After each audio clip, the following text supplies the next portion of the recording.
నీ తండ్రి వరుత్వాది నీ జననం వంటిది అది దుఃఖకరమైన నీ సంభవం వంటిది మట్టి కొండల పుట్టిది కదా నీతి అసత్ పితామహుడు కురుకులుడైన శాంతనుడు శివ సముద్రాల భార్య గంగా గర్భమును జనించలేరా హీనదేకులం నాతో చెప్పితేవయ్యా మా వంశుడు మూల పురుషుడైన వశిష్ఠుడు దేవవశ గురు శ్రీపుత్రుడు కాడా అతడు గొంతు మీద జాతి కణేన అరుందందు అని సతిని ఆ శక్తి చండాలంగనేందు పరాశుని ఆ పరుషుడు బలిపడిదైన మత్స్యకన్ని ఆ తాతి వ్యాసుని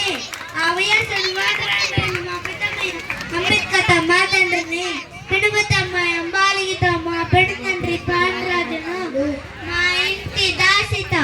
ధర్మ నిర్మాణచరుడైన వీకేకి తెంచబడుతున్న ఈ విదుర దేవుని వినలేదా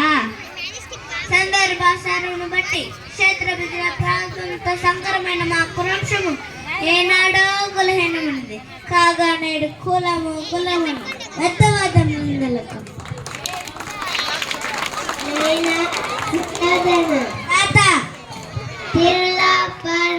బ్రహ్మ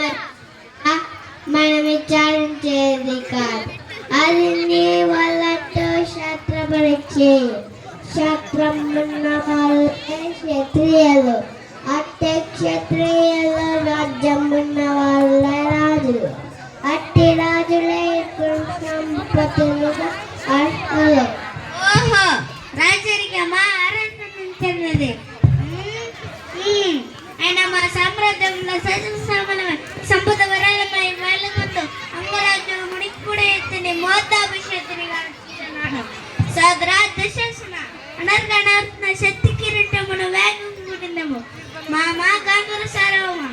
తిరుమణేమ మందిత సువర్ణ సింహాసనం దిక్కము పరితిల్లారా పుణ్య భగీరథి నది దాయమనందున్నాడు కళ్యాణ పనులారా మంగళ దూరారాముల సుస్వరంగా వందిమాకులారా కన్నమహారాజు కైవరంగా లక్ష్మణ పండిత వర్షణ మధ్యమున సరదా శాశ్వతంగా